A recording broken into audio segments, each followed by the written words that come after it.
Afternoon to everyone here in Hong Kong, and good morning to everyone back in the UK and anywhere in between. So this is going to focus on well-being and looking at pupil, staff and parental well-being, and really look at some of the lessons that we've picked up along the way during our time here at Kellett during our school closures.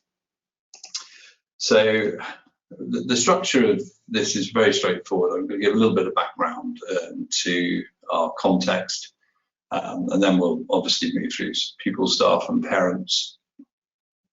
So a little bit about where we are and what we've been doing.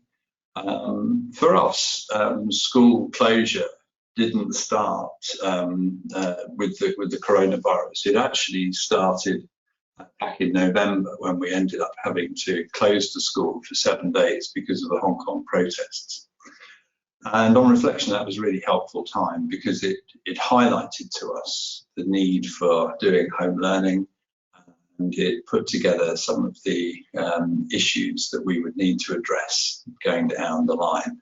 And that put us in pretty good shape when eventually in January it was announced that we would be closed for a period of time. Due to the virus, we were obviously pretty much front line at that point, and it was very new around the world. So our journey has been one over what is into now week 9 of closure. We're just coming on to the end of our closure. We've had some false summits along the way. The school was initially closed for 4 weeks, and then it was extended for an additional 2, and then it was a bit further on, it was suspended to the end of the Easter holidays, and most recently we've been suspended for until further notice. And we're rather hoping we'll be open in May, but it really will depend on the numbers and where we're going. So Kellett's got 2 prep schools and 1 secondary school, so we're dealing with the full age range of students. And so this presentation is going to cover a whole range of what we've done with both the younger students and with some of the older ones. So starting with the prep school, I think there's the real challenge with the prep schools in terms of how to engage in wellbeing activities. Our teaching method there was to produce videos for the students in the first instance. We've moved to a little bit of live teaching in year 5 and 6, and we try and have a few live check-ins along the way. But we initially started just producing videos. So some of the things that we've done, so we've continued making assemblies. So this is Ben Dixon, one of our head teachers, doing an assembly on worry bags. We obviously pitched the assemblies towards the whole idea of well-being and people putting their worries into the bag. And we were fortunate when we opened because we actually had staff on school sites, so we were able to produce these sorts of videos more easily. So we'd have a worry bag one, or we had a World Happiness Day one. One of the things that we realised after a time was that the students really missed the pupil contact. So from about week 4 or 5, we've tried to produce events which will support the students. And with our very youngest students in reception year 1, this is sort of takes the form of almost taking the register, sort of having a bit of circle time, just having everyone on a Zoom class together and having that sense of a bit of live interaction with the teachers. And that was really important in terms of the student wellbeing. It wasn't just videos. We've also obviously used the teachers have been able to obviously monitor where the students are. We've been checking in with them. We've been checking in with their parents as well, finding out about the children's well-being. But we also tried to create a whole load of events which would bring the community together. And I'll show you a couple of examples of that in a moment. The first of those was actually a really simple one, is that on one day we just decided to that our Feel Good Friday would be that everyone would be as simple as wearing red, our school colour. So we had this idea of feeling connected, and everybody sending in just pictures of what was, you know, of everybody wearing a red jumper or something like that. As we went on, we ended up doing things like a happiness wall, and people put up what, you know, sort of looking at sort of the positive aspects, what sort of things that you can do. So these are things that any school can set up. Just people sending in pictures. You can see there's some examples of people sending in pictures, putting what makes them happy, and that was how we did our happiness day. One other community event that we did was to produce an online sort of video. We did a live webcast and did a sing up, and so the music department produced a sort of trailer video, and then everyone filmed each other, and we put together this sort of thing. Any school can do this.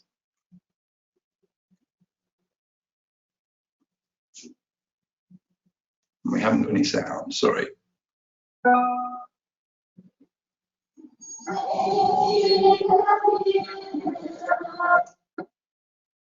Let's go back. Sorry. I've got lots of pop-ups coming up on my screen which are moving my slide.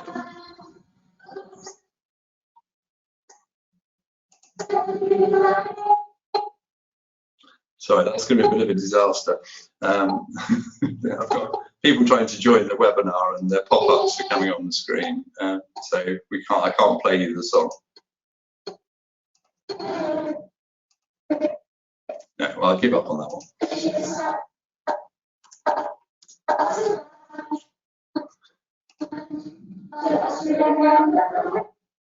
Right. That's what so one of those lessons being disrupted by people joining the lesson late. So there you go. Anyway, so what we did was we ended up with a whole group of people sending in videos. You can see it a little bit there on the screen of people singing along to the song. They sent in their video. We edited it all together. We had a community video, and we're able to share it with the whole community. Now, right, moving on to senior school, and hopefully slightly more successfully. One of the things, we've been doing a whole range of things with our senior school in terms of well-being. So one of the things, and in fact this was sort of across the school, was to work at put together well-being videos.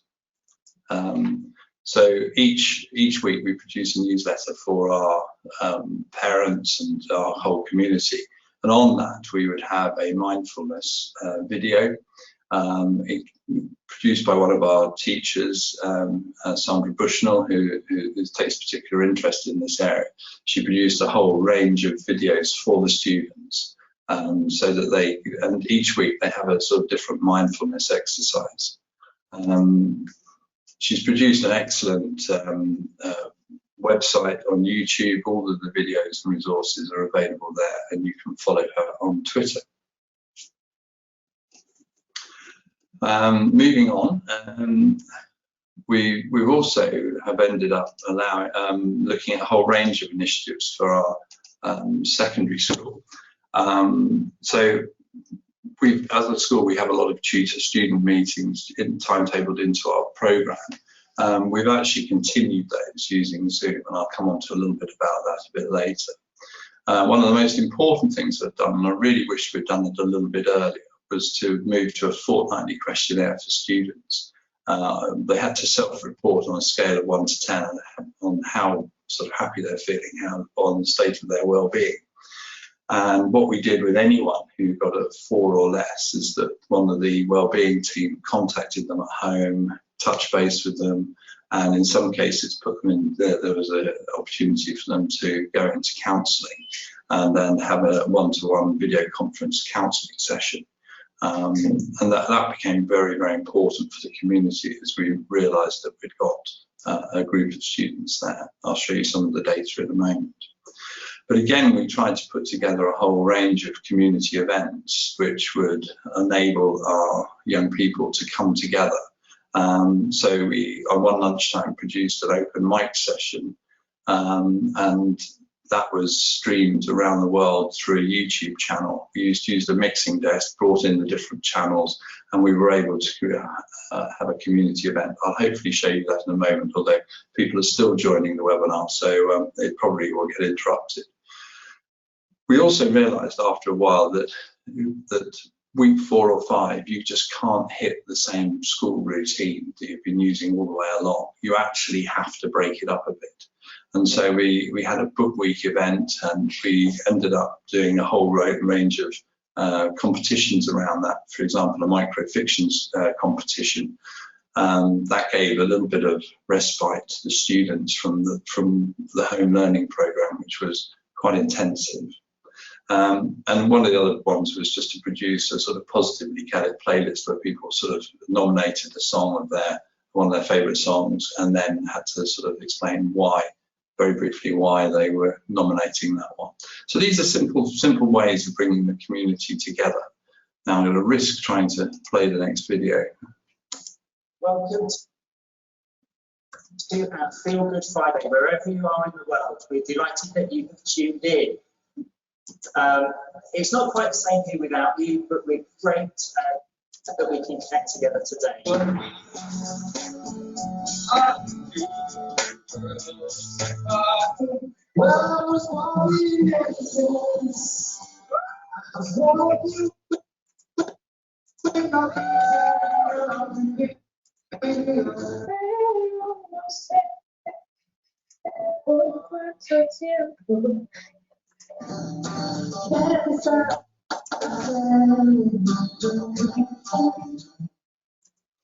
So that was one of our Feel Good Friday events, where we tried to bring the community together using an online platform or various online platforms. And I think those sorts of events are really important in terms of people's well-being.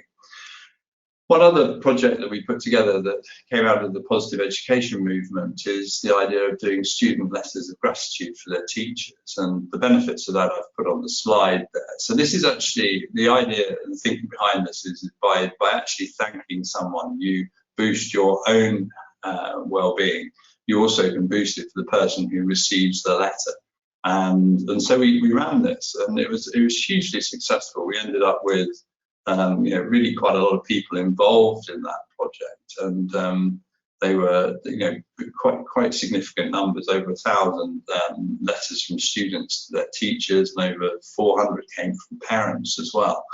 And it was a real boost for the community. And we did that in a week where we just had an extension announced, and it was a real boost and morale boost for the teachers. And particularly, you can see the sort of thing that some of them wrote, and it was a good reflection exercise also for the students around how they relate to their teachers. Again, it pulls the community together at this rather testing time. And then moving on, we also have set up our own student wellbeing website for the virus, and this actually has a whole range of advice delivered by our wellbeing team, some of it in video format, some of it in print format, but it gives the community a sort of focus, a go-to place for parents and students to find out, sort of ideas about how to look after their own well-being. And then if we look sort of briefly, I mentioned earlier the questionnaire. So this was a temperature check a couple of weeks ago, sort of from week 3. We sent out the questionnaire, just giving a rating their current levels of well-being. Some of them are obviously really enjoying being on home learning, and some are really struggling. The picture is actually very similar from week 6, but we are able to follow up with the students who got a score of 4 or less with our wellbeing team, having a one-to-one counselling session, just to check in, just to see how people are doing, and looking at where how the school can help them and support them at that time. Now, the issue of one-to-one on a live tutorial like a Zoom is obviously quite delicate, and we've done a lot of work around the paperwork around doing live teaching. We didn't initially allow one-to-one as part of that because we felt there were possible safeguarding issues, there were possible issues of protecting staff from false accusations, and a whole range of issues which need to be dealt with. But it became clear that with some of our most vulnerable students that actually it was probably more risky not to provide them with the counselling support than actually to actually go through the protect the school's position sort of totally, in a very sort of conservative way by not allowing the tutorials to take place. So we revisited our paperwork, and we hit upon the idea that initially we were able to do these in school. So if there was a colleague around, we made sure there was a colleague within earshot so that nothing inappropriate, a bit on the same principle that you'd have in a school, that if you're doing a one-to-one meeting, you'd have a door open and a colleague within earshot. This becomes more difficult when you're working from home, as we are at the moment. So, so we took the view that actually we would record those Zoom one-to-one tutorials, not to be used at all, other than as providing a record in the case of in the event of an accusation. And one wouldn't usually go around recording tutorials, but in this context, and again with parental permission and student permission, we have recorded these. That if you're familiar with Zoom, there is a facility to do a cloud recording automatically as part of it all.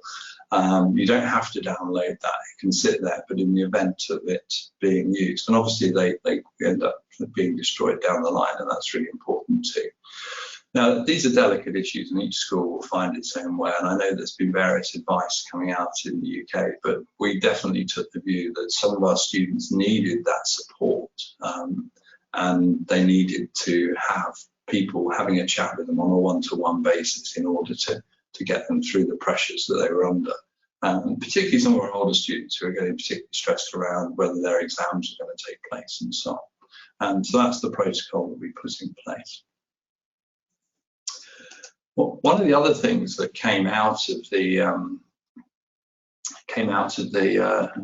questionnaire was that students and families were struggling with the sort of rigor of a school day. Initially, we in the secondary school were following the school day, following the normal school timetable. We were using Zoom to do live teaching on for a lot of the lessons, and we found this didn't work.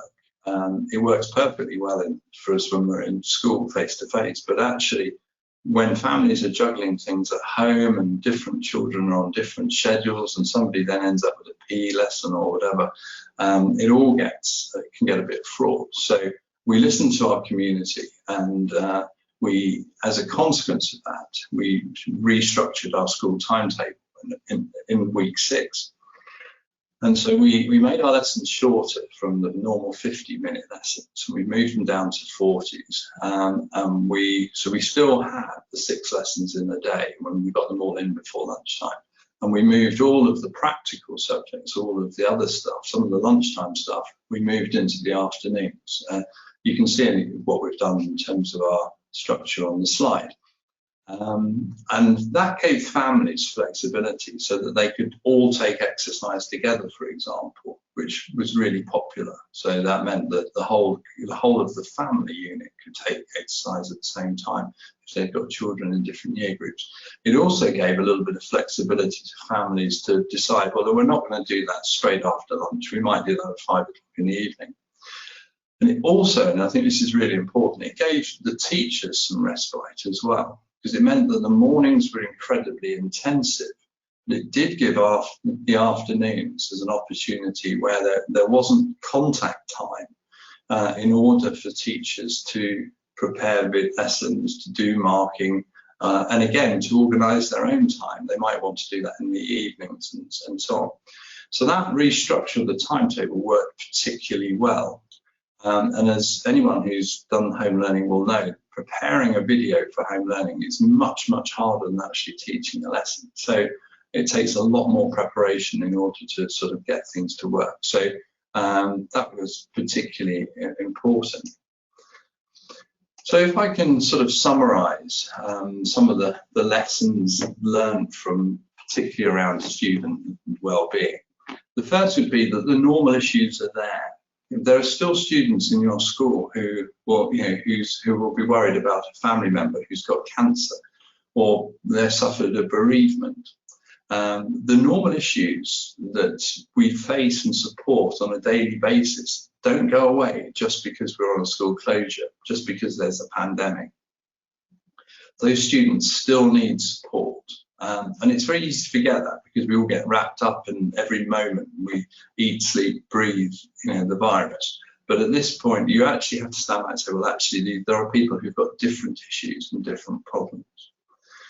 The second point is that some of the long-standing issues take on a very different complexion at the point when you're on home learning. So if I give you two examples, one of our students finds it really difficult to come to school, really struggles with attendance, sort of has quite big anxiety issues around school attendance.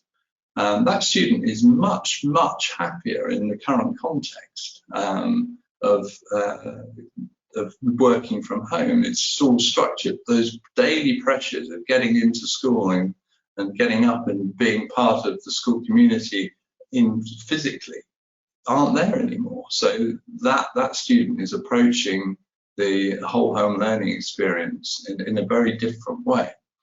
Likewise, we've got a student who had a very bad skiing accident at Christmas, and that student is getting significantly better support because we now have a full program of home learning rather than just sending home a bit of work at the end of each day, which is what we did in the past. And I think we now will look at those students differently, I think, coming out of the virus than we did before in terms of how we provide support for sort of people who are long-term sick. And finally, there's a whole range of corona-related sort of issues, the medical, the financial, the family events that are being cancelled, the isolation, the cabin fever, and I'll touch a bit more on those as we move through this webinar. But they're there and they're real, and they ebb and flow at different times. So they're again a very important part of the whole mix in terms of student well-being. So there were our three big takeaways. And in terms of advice, I would say you do need to be flexible. Just because you've headed off in one way, you might find that the community need to reorganize things in the way that we did with the timetable.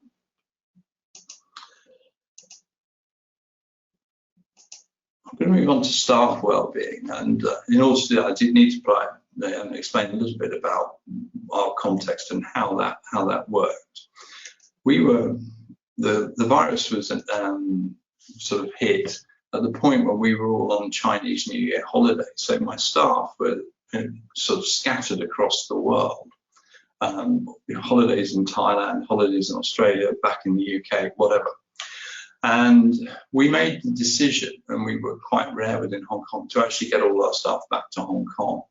And we insisted on staff coming into school. Now, Hong Kong at the time wasn't, for very, very few cases, it was relatively safe to do this in a very different context to the one you've got in Europe. But what it did do is it meant that we were able to, the staff were able to collaborate, they were able to have inset together, and they were able to put on wellbeing events. Although at the time there was quite a lot of resistance to this, it actually proved to be really important. And I know that schools in the UK can't do that because of obviously the isolation and the stage you're at, and I'll come on to that because that's where we are at the moment. But it did set the principles for how one should manage staff wellbeing through the whole process. And we realised that co-collaborating was really important. Putting on staff wellbeing events was really important. Building a sense of community was really important, and that's informed the way we've handled with our latter stage, since we've been in lockdown. And in the way this was approached in terms of the senior secondary school was in terms of we were doing a lot of home teaching from school. We were doing, again, the teachers were in Monday, Wednesday, Friday. They were doing live Zoom lessons, and again, but again, we were able to create support and wellbeing activities. So the sort of activities that we were able to do when we were in school were, you know, team sports that we put on our lunch times. We were able to do mindfulness work. We were able to do yoga, and you know, we ran a Feel Good Friday for the staff as well, and they all were involved. We also put on free food for the staff, and we also used the school buses to get them in, so they didn't have to use public transport, which was something they were particularly anxious about. Now, I'm very conscious that the situation changes, and this is the situation that most people in the world are facing now. So we've got people working from home, we've got video lessons, we've got a few live touch points taking place. We've got live teaching in the senior school via Zoom, and actually the top end of our prep school. And we're obviously setting a lot of online work. And it is particularly stressful. I think it's really important that we learned the lesson, if you like, that from the students, and that we've gone for a weekly wellbeing survey. And I think these 3 questions here are really important ones to ask of your staff as well as the students. You know, how are you rating your wellbeing? What are you finding particularly challenging? What can the school do? Because checking in with the staff is really important, and really making the most of it. And so those sort of wellbeing surveys are particularly important. Given that Tes Staff Pulse are sort of sponsoring this, I've been asked to plug them, so they have been duly plugged. Looking ahead, what we're looking at the moment is we've got our Easter break in a few days' time.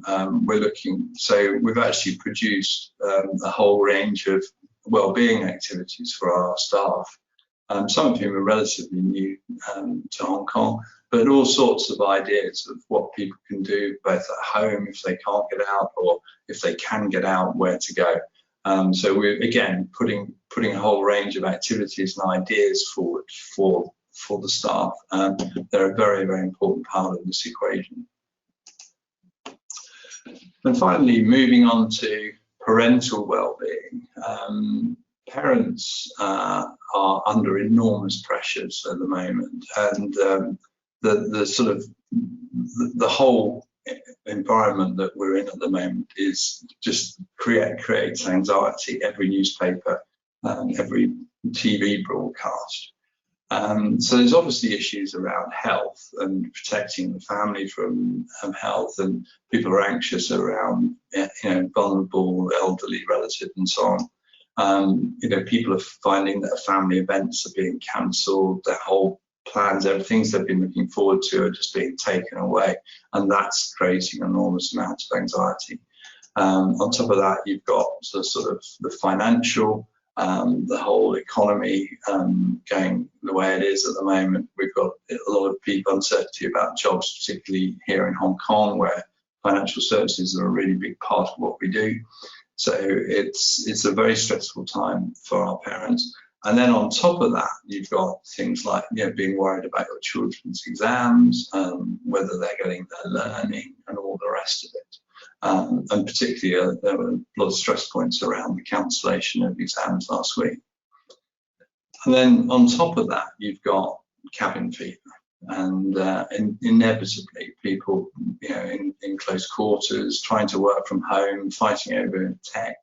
All of this is quite stressful. And it was quite clear from the sort of UK Twitter sphere last week that there was this sort of almost semi-euphoria, with everyone getting very excited about the whole home learning, and schools being very proud of the level of delivery they were putting on. But the whole thing will come to bite. When you get to sort of week 6, week 7 of home learning, it really does take its strain, and that's inevitably going to all of these factors, financial health and so on, will manifest themselves in a whole range of ways. And one of them is the way in which parents will push back against the school. So we've had, you know, there have been a few flashpoints where parents have written in.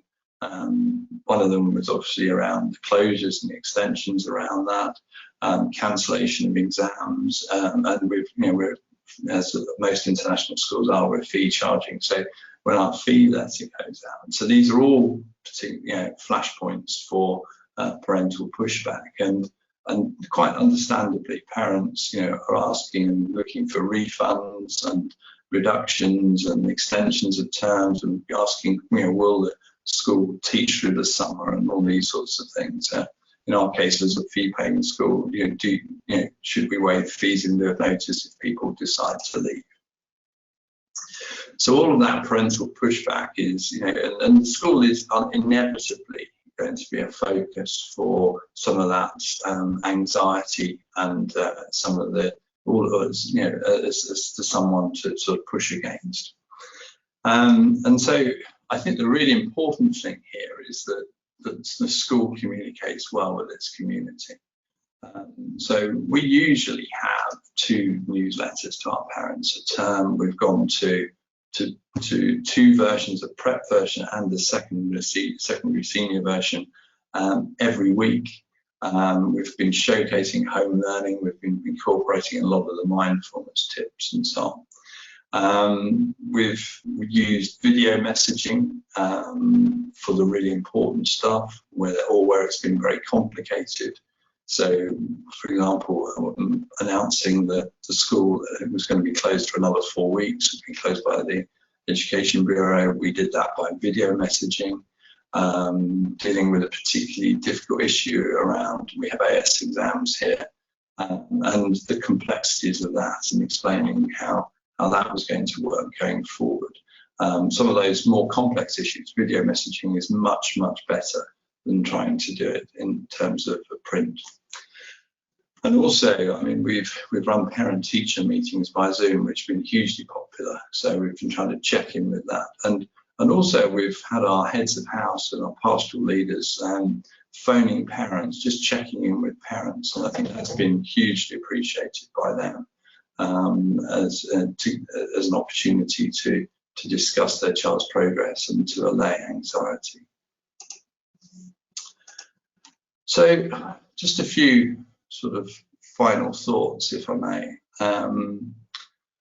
So my first one is really that it's a marathon and not a sprint. And this was a sort of a theme I took in a Tes article that came out a couple of days ago, so you might want to catch up on that. It really is a very important part of it, is that this is, you've got to prepare for the long haul. The second aspect of, you know, that sort of naturally flows from that is, you know, don't go off too fast. If you're running a marathon, you know, you shouldn't really bolt off out of the blocks. You've got to, you know, get going, start off at a pace that's sustainable for the whole race. And that's really important. And obviously there was a lot of euphoria, as there is at the start of a marathon last week, with this, you know, the start of home learning. But I think, you know, it is a long haul, and it's very important that teachers get into a pace that is sustainable for them, and are able to support the students' learning. I think, as in marathon running, you know, it's important that you know, every time there's a drink station, that you actually, you know, take that opportunity to refresh yourself. You know, weekends become enormously important if you're trying to deliver home learning through the week. It's trying to give yourself some downtime, give yourself some time away from the virus. I think the other thing is you've got to be prepared for false summits, that you're going to think you're in the home straight. You're going to think that the restrictions are being relaxed, that we're going to be back to normal, that the summer holiday will happen and all of that. But it won't necessarily. There will be ebbs and flows, and we're in the process here in Hong Kong of just getting that second wave. And it's hit us quite hard, and we're in a much more restrictive situation than we were 2 weeks ago, because of people returning to Hong Kong from Europe. And then really just echoing some of the pressures that are on people, both staff and pupils and parents. People in the community will hit the wall. They will find it tough, and they're going to need some support. And that's a really important part of it, and that we've got to expect for that, and we've got to plan for it. And nobody wants that to happen, but we definitely need to plan for it and prepare for it. And I end with one of my favourite quotes. You know, if you want to go quickly, go alone, but if you want to go far, go together. And I think the key to well-being is going as a community, moving as a community, and being able to move forward and support each other through what is undoubtedly going to be a very long journey. Obviously, there's more information there. I've put my contact details on there. I've written a few articles which are on my LinkedIn, which has done some advice for school leaders. I hope that's useful for you. Thank you all very much indeed. Well, thank you very much, Mark. Obviously, we have had quite a few questions come through, so I'm just going to run through some of those with you, if that's okay. Yeah. So we've had quite a few at the beginning around live streaming and safeguarding. So I feel that most of those you actually answered further on. So Anna, if that's okay, we'll just move on from that question. But if you do still have further questions for Mark, please put them in the chat. We have one from Grace. Could you say what platform the Happiness Wall was created with, please? Oh God, I think it was a Padlet. I'm pretty sure it was a Padlet. Perfect, thank you. Great question. We have had quite a few people asking if you could just remind us of the name of the mindfulness teacher. We just missed that at the beginning. Yes, shall I whiz up? I'll share the screen and put her stuff back up again. Hang on, just give me a moment. I'll whiz back through the presentation. Thank you.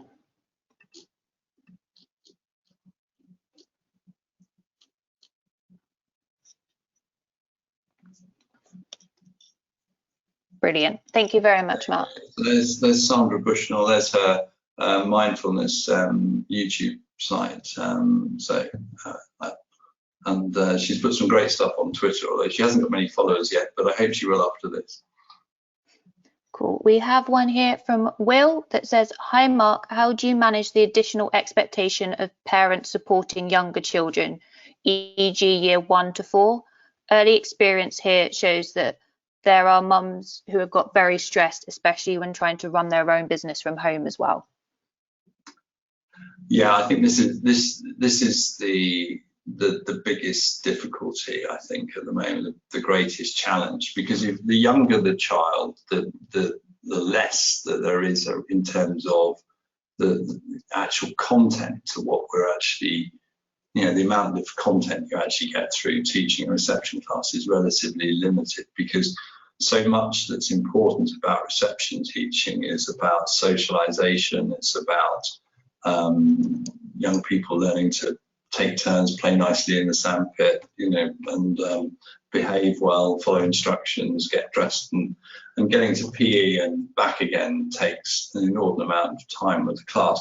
And of course, when you then set work, they do need a lot of occupying, and I think that there's no doubt that you can, you know, my year 12 Oxbridge set are just off. You know, they can look after themselves, they can read books, they can, you know, watch webinars and all sorts of stuff and get themselves very well skilled up. Whereas the younger end of the school, it does take a lot more support, and I think it's those groups where families, I think, will feel the strain much more than at the top end. Cool, thank you very much. We've got a question here, a couple of these have come through. With the wellbeing check that you do for the pupils, what sort of questions are you asking? Are you just asking like a 1 to 10, how are you feeling? Or is there a range of questions that you're asking at that one for the pupils? No, the pupils, we just kept it really simple because we were really we did one question that was part of a questionnaire that was a wider questionnaire asking about how they were finding home learning, whether there was too much, too little, whether they were finding because obviously we're all finding our way with doing video conference lessons, how they were finding those in comparison to being set work.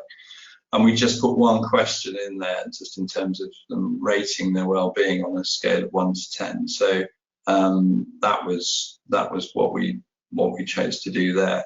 We did the 3 questions for the staff, and they would equally work in terms of. I'll put them back up on the screen. So the I think they're going up. Yeah, so how would you rate your well-being scale of 1 to 10? Is there anything you're finding particularly challenging? I mean, they're useful questions, and it certainly, I wish we'd done the students all the way through and started at a much earlier stage and been able to track it as a general trend, and that's obviously what we're doing now, and we're obviously doing it with the staff. But one of the things I wish we'd done it from where you are at the moment, sort of week 2 would be a good place to do it. And I think there's the questions around how people are finding home learning as well will also throw up whether there are tensions at home in terms of fighting over kit, availability of kit, really. I mean, we ended up lending out some of our school laptops to families where they'd got 3 children because they hadn't got enough kit at home in order to do it. Cool, thank you very much, Mark. We've had a couple of questions just around Zoom and the privacy settings. So I just wanted to say that I found a quote from Zoom on privacy, and they state that Zoom only collects data from individuals using the Zoom platform as needed to provide the service and ensure it is delivered as effectively as possible. The spokesperson said that it's laid safeguards in place to protect our users' privacy, which includes preventing anyone, including Zoom employees, from directly accessing any data that users share during meetings. So just to let you know, that is not our policy, that is Zoom's policy, just because I know there was a few people asking about the use of Zoom. Yeah, okay. And I think, I mean, we went for the Pro package, which gave us a bit more control, and certainly being able to mute the whole class is really useful, and also being able to get the additional numbers on there and to have longer meetings. So in that sense, it's quite helpful, and they've been very good about pricing over that in the current circumstances. Thank you very much. We have one here from Mary. How did you manage supporting staff who had their own children at home when you moved to reorganising the timetable? Yeah, I mean, I think when we were getting them into school, that was a bit more of an issue, because we were insisting teachers were in Monday, Wednesday, Friday. In the senior school, when we were doing live teaching, they ended up being in the mornings. The reorganisation of the timetable did help in terms of that. But I know some colleagues were sort of heading home to do, from having taught the whole day to then dive into a period of supervising home learning, for their own children. And again, that's particularly difficult for the younger children. If people have got younger children at home, it's a real struggle, and in terms of juggling things there. Thank you. We've got one here from Christopher, who asks, what will the new norm be when you go back to school? What are you taking from what you've learned into the future of your school? Well, I think there's some real takeaways from where we are. I mean, there's no doubt that EdTech has sort of come of age in terms of, that any school now needs not just a business continuity plan, but an education continuity plan, and that's going to be based around educational technology. I think that we'll probably see schools investing more in EdTech and certainly online platforms going forward, or investing time and energy in getting there. One of the things we're looking to do is to have a home learning sort of drill, if you like, once a year. We're planning that we would, in late September, have a home learning day. I don't think we don't necessarily need it this year, but I think we're penciling it in so that people can, make sure that everyone knows how to do the logins, how to access the materials, do the whole training, and then run it in the same way that one would run a fire drill. I think at the end of this, we're going to have a lot more of these sorts of things, video conferencing, webinars. We're going to have a lot more video conference meetings. I mean, we've got parent meetings. I can't see us going back on parent meetings offered by Zoom. I think will be a factor. I think we've already had governors meetings by Zoom. We're doing a lot by SMT. I mean, we've got 2 sites and we do a lot of video conferencing anyway, but I think that's a big part of things going forward. I think schools will do a lot more on that.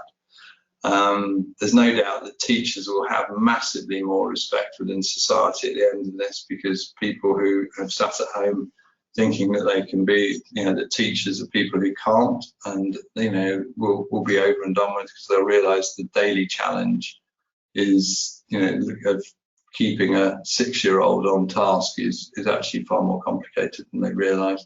So I think teachers will, as a profession, should come out of this really well. And I think there'll be a lot more respect for teachers because of it. And I think the biggest takeaway will be that we just value human contact so much that we will look at, again, at the time we have in school, and we will think, gosh, this is so valuable. Are we using it or are we wasting it? And I think they will be big takeaways from it. So yeah, they're my 4. Perfect, thank you. We just have one here from Grace that says, please could you share some of the wellbeing activities which do not require going outside? Grace is in Spain and they're in total lockdown and no child can go outside. So do you have any recommendations or suggestions that they could use in Spain? Yeah, I think there's a whole range of, I mean, there's a whole load of good sort of physical exercise stuff going around. There's a lot of good mindfulness stuff going around as well, such as Sondra's stuff. There's some really good resources being produced there. I think I would focus on those aspects, the physical and mental support during this time. I mean, in most cases, particularly with the younger children, I think it's really important to keep them active. There's some really great online science stuff that's being produced where you can do sort of kitchen science experiments and stuff. And I think that one of the things that's been really good is the whole educational community has been really good at sharing resources. But if anybody wants to contact me, I can put in touch. We'll put a list on one of our publications or something. We'll do a list of decent resources.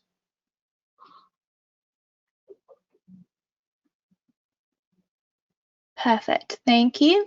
Let's look for another one. This one is from Alison. How do you review and monitor curriculum output to ensure consistency and quality without adding further stress to your staff? Well, in terms of monitoring, I mean, I'm definitely at the trust your staff end of school leadership anyway. But in theory, our senior team can drop into any Zoom lesson anyway. They have access to the online learning platform. I think it's more about monitoring where the pupils are actually. I mean, I think the challenges are around keeping. One of the things we did get right, and I should have put in the presentation, is monitoring pupil engagement. Now, initially for us, this was quite difficult because we had a lot of people out of time zone. But I think monitoring pupil engagement is probably really important, and really chasing up those who aren't engaged and really exploring why. Now, it might be access to technology and they just can't access the platform. It might be the fact that they are just being idle, and I think I look at it more from a sort of keeping pupils on the staff on task rather than monitoring whether teachers are doing good stuff. I think you get pretty good feedback anyway very quickly if a teacher. I mean, I was talking to a colleague at another school, and he was saying he found out who his good teachers were and bad teachers were within 2 weeks, because the complaints started coming in. Admittedly, we're in a fee charging context, but there will be a disparity between teachers if standards aren't there. And that actually, one of the things we did do was we didn't let individual teachers go charging on in front of other teachers. So there were teachers, for example, in the primary schools who wanted to do live teaching, and we weren't ready to do it all together in a year group. And we knew that if one of the sets in year 5 was doing live teaching, the other ones weren't, then we would have a lot of pushback. So we sort of said, right, okay, take some time, train your colleagues up, and when you're all up to scratch, then you can start moving to live teaching. And I think that's probably quite an important way forward. I mean, I think the Kellett staff are really upskilled. I mean, it's been brilliant. The sharing and collaboration that's gone on has been spectacular. And I think it's that camaraderie and sort of sense of professionalism, I think, that's really important. Perfect. I think we've probably got time for one more, if not 2, if we answer them quickly. But don't worry, we've had a lot of questions come through. Just to confirm, you will all be sent a recording of this, so you'll be able to get Mark's slides following this webinar, hopefully today, if not tomorrow at the latest. But what we could also do is we could also put together a frequently asked questions, just to try and answer some more of those questions that we haven't had the time to answer today. So just maybe one more, Mark. We've just got one asking, what would you say the most helpful things that governors could do to help the school at the moment? So we've obviously got some governors on the call that want to know what they can do to help their school, to support their heads, to help their staff. Yeah, I think governors play an important role because they're embedded in the community. I mean, my governors are all parents, but governors tend to have a really good input into the community. It's important that they are cheerleaders for the school. It's important that they are kept up to speed on what's happening, what the initiatives are, that they're informed at every stage along the way. But I think also that this is an incredibly stressful time for senior teams, and I think it's the art of the possible. I mean, sometimes we end up with people. I'll give you an example. I mean, we're going to bring our year 11 and 12s. Now there are no GCSEs and AS levels this summer. We're going to start our A2 teaching after Christmas, and our AS teaching after Easter, and that's how bad it is. And our AS teaching, so the GCSE sets will start their ASs. Now that involved rewriting the whole of the timetable, the sixth form timetable, and to make sure that all of the GCSE students could get the subjects of choice for next year. Enormous amount of work behind the scenes by the timetabling team to make that possible. And it would be very easy for somebody to turn around and say, well, why aren't you, as a governor, to say, why isn't that happening? Or why can't that happen tomorrow? Or, why aren't we doing Zoom lessons? Or why aren't we doing this? And I think that they're not bad questions to ask, but I think you've got to accept we are not ready. We will move to it. We're moving to it. We're trying to do things. And in a sense, being patient about things, I think, is really important. We had a real advantage here with having the closures because of the protests before Christmas. So we actually were able to put a lot of work in between November and January, just in case this sort of thing happened again. We didn't think it would be the virus. We thought it might be the protests again. But we did put a lot of work into our paperwork and so on. And we've shared that all through on my LinkedIn site. So that might be a useful thing to sort of put up as an end slide.